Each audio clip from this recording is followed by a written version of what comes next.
Magandang umaga, panibagong araw, panibagong buhay, panibagong pag-asa na naman para sa ating lahat. Tara, samahan niyo akong magluto ngayong umaga. Ito yung mga araw na kahit hindi maulan, masarap humigop ng sabaw. Ito na naman ang ating lulutuin na sinabawang mais na puti. Napakasarap talaga nitong ilaga, napakasarap nitong i-steam, yung mais na puti. Ito yung pinakapaborito ko sa lahat ng mga mais. 'Di ba may mais tayong purple, may mais na puti, may mais na dilaw or sweet corn kung tawagin. Etong puti ang gustong-gusto kong kainin.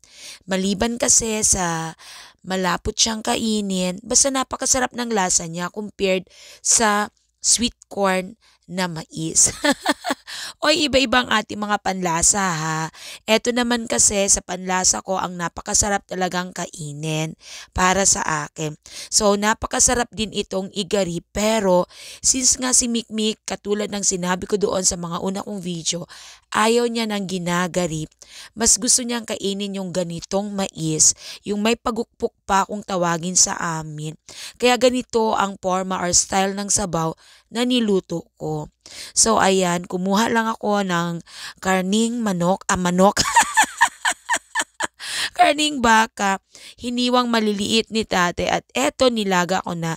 At syempre para dumami, nilagyan ko siya ng saging na saba. So eto na nga. Napakasarap na naman ng ating sabaw. Mas dinamihan ko lang ang mais kesa sa karne kasi nga mais ang bida natin sa araw na ito. So eto na, inihanda ko ng lahat. Wala namang bago sa paglalaga sa sabaw natin. At habang ako ay nagluluto, syempre gumagawa ako ng presentation ko. So ayan. Double-double work tayo, nagluluto, nagpi-prepare ng ating presentation para sa ating mga ituturo. So, eto na. Siyempre, para walang sayang na oras. So, siyempre, pinapalambot natin ang ating mais kasabay na ng ating karne. At siyempre, dapat may gulay. Naglagay ako ng repolyo dito bilang gulay natin.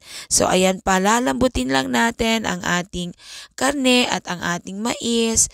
So sabay-sabay na para sabay-sabay din ang luto.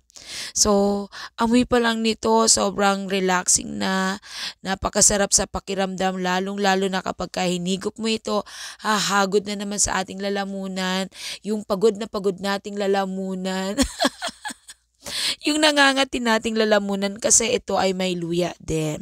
So ayan, gusto ko lang magbigay ulit ng idea sa inyo kung ano ang inyong pwedeng lutuin sa araw na ito na marerelax ka, yung sobrang pagod mo, tapos ihigop ka ng napakainit na sabaw. Diyos ko po, ang laking ginhawa ang dulot nito.